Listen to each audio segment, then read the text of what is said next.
बहू ससुर से बोली, पापा जी, आपको कितनी बार कहा है, फर्श सूखने से पहले इस पर पैर मत रखा करो।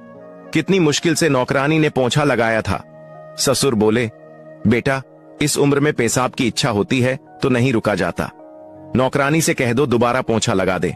बहू गुस्से में बोली, नौकरानी पूरे दिन पोंछा ही लगाती रहेगी क्या? आपको कितनी बार कहा है आप सर्वेंट्स क्वार्टर में रह लो, मगर आप तो जोंक की तरह चिपक गए हैं हमारी जिंदगी से, दूर जाने का नाम ही नहीं लेते। दीनानाथ जी को बहू पर बहुत गुस्सा आ रहा था। वे कुछ बोलने ही वाले थे कि उनकी पत्नी ने उन्हें रोक दिया। दीनानाथ जी ने अपने जीवन की सारी बचत लगाकर ये घर बनाया था। सेवानिवृत्त होने के बाद जो पैसे मिले थे वो भी यह घर बनाने में खर्च हो गए थे। दीनानाथ जी ने सोचा था सपनों के घर में बुढ़ापा चैन से गुजरेगा, मगर वक्त का तकाजा तो देखिए, आज उन्हीं के घर में उन्हें नौकरों के लिए बनाए गए कमरों में रहने के लिए कहा जा रहा था। शाम को बेटा घर आया तो दीनानाथ जी बोले, बेटा तुम बहू को समझा दो, वह मुझे नौकरों के क्वार्टर में रहने के लिए कह रही है। बेटा तुनक कर बोला, पापा जी निशा सही तो कह रही है, यहाँ चिकने फर्श पर आपके गिरने का डर है। सर्वेंट्स क्वार्टर में ये समस्या तो नहीं रहेगी, और आप बेवजह निशा से मत उलझा करो। मम्मी ने आपकी आदतों को जिंदगी भर सह लिया, इसका मतलब ये नहीं कि बहू भी सह लेगी।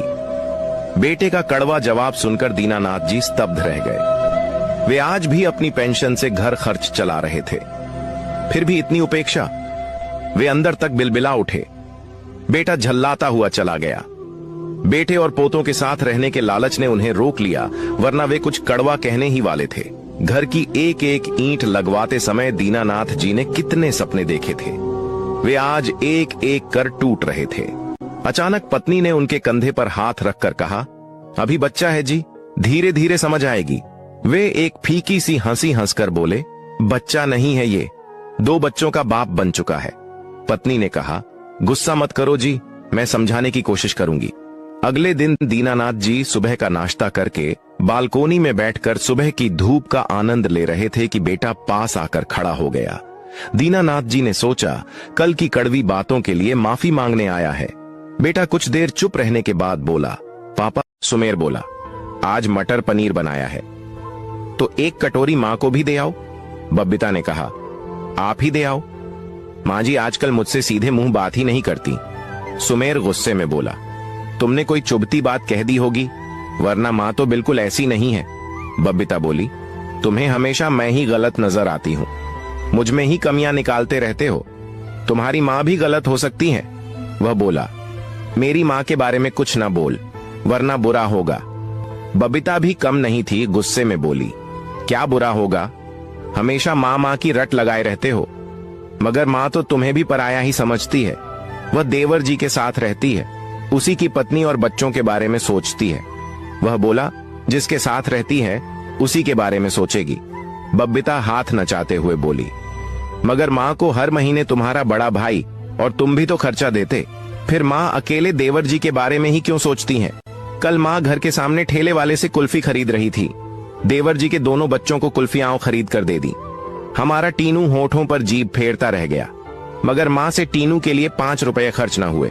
सुमेर बोला, माँ औरत है, औरतों के इतना ही दिमाग होता है, टीनू को कुल्फी तुम खरीद कर दे देती। बबीता बोली, मैं भी एक औरत हूँ, मेरे भी इतना ही दिमाग है। दुख होता है जब माँ अपने बेटे और पोते पोतियों में भेद करती है। तुम मर्द हो, इग्नोर कर देते हो, मगर हम औरतें ऐसा नहीं कर पाती। सुमेर बोला, माँ आज मेरे साथ नहीं रहती, बड़े भैया के साथ भी नहीं रहती, वह छोटे के साथ रहती है। तुम जानती हो इसमें कमी तुम्हारी और भाभी की है, क्योंकि तुम दोनों को माँ को रखना नहीं आया, इसीलिए वह छोटी बहू के साथ रहती है। बबीता बोली, रखना क्यों नहीं आया?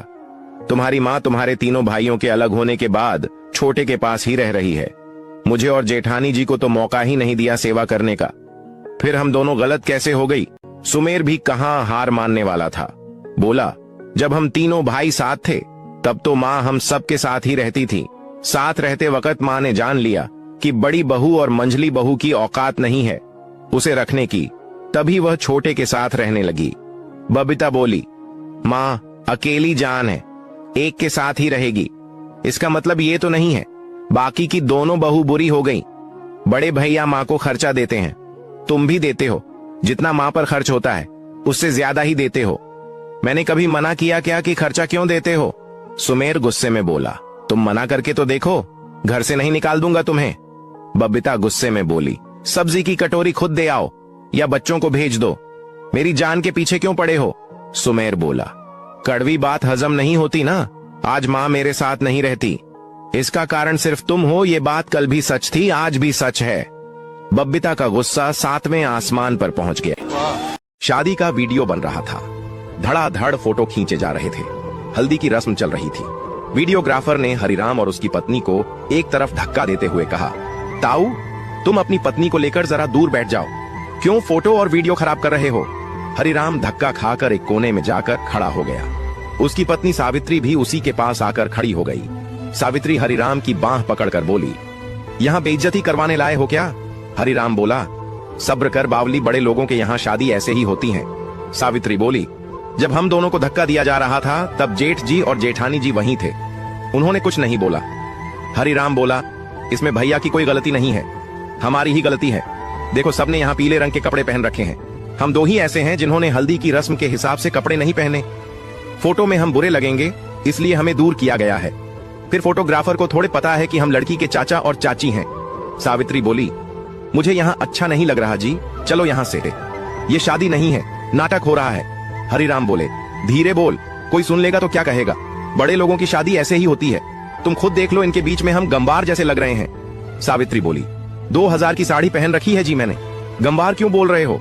हरिराम पत्नी का हाथ पकड़ के उसे कमरे में ले आया, फिर बोला, तू मिनकों में मेरी बेइज्जती करवाएगी, तू यहीं कमरे में ठीक है। सावित्री बोली, ये कैसी शादी है, हर परिवार को एक कमरा दे दिया गया है, सब कमरे में बंद बैठ जाते हैं, न किसी से मिलना जुलना न कोई बातचीत, पीले कपड़े नहीं पहने तो हल्दी की रस्म से हमें निकाल दिया गया, ये कैसा प्रेम भाव है जी। हरिराम बोला, कहा ना बड़े लोगों की शादी ऐसे ही होती है। सावित्री गुस्से में बोली, कितना बड़ा आदमी है आपका भाई, शहर में आकर क्या बस गए, खुद को अरबपति समझने लगे। अरे गांव में 30 लाख की जमीन बेचकर आए हैं इस शादी के लिए, पुश्तैनी खेत बेच दिया झूठे ढकोसले करने के लिए। शहर में ही शादी करनी थी तो 2 लाख में कोई मैरिज हॉल बुक करवा लेते, 10 लाख में ये रिसोर्ट बुक करवाने की क्या जरूरत थी।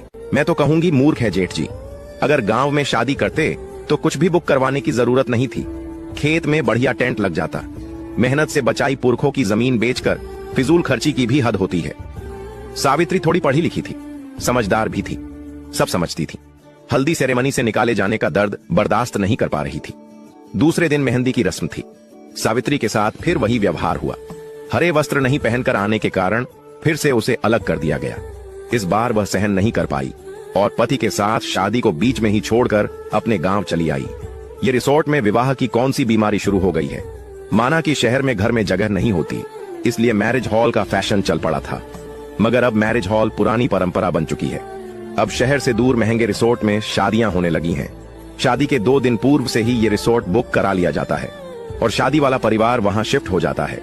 आगंतुक और मेहमान सीधे वहीं आते हैं और वहीं। जिस दिन बीवी नहीं होगी ना, उस दिन पता चलेगा उसकी अहमियत का। जब तुम घर देर से आओगे, कोई तुम्हें डांटने वाला नहीं होगा, कोई पूछने वाला नहीं होगा कि तुमने खाना खाया या नहीं, चाय पी या नहीं। कोई तुम्हारे छोटे छोटे हालात का ध्यान नहीं रखेगा। तुम्हारे घर में सब कुछ होगा लेकिन सुकून नहीं होगा।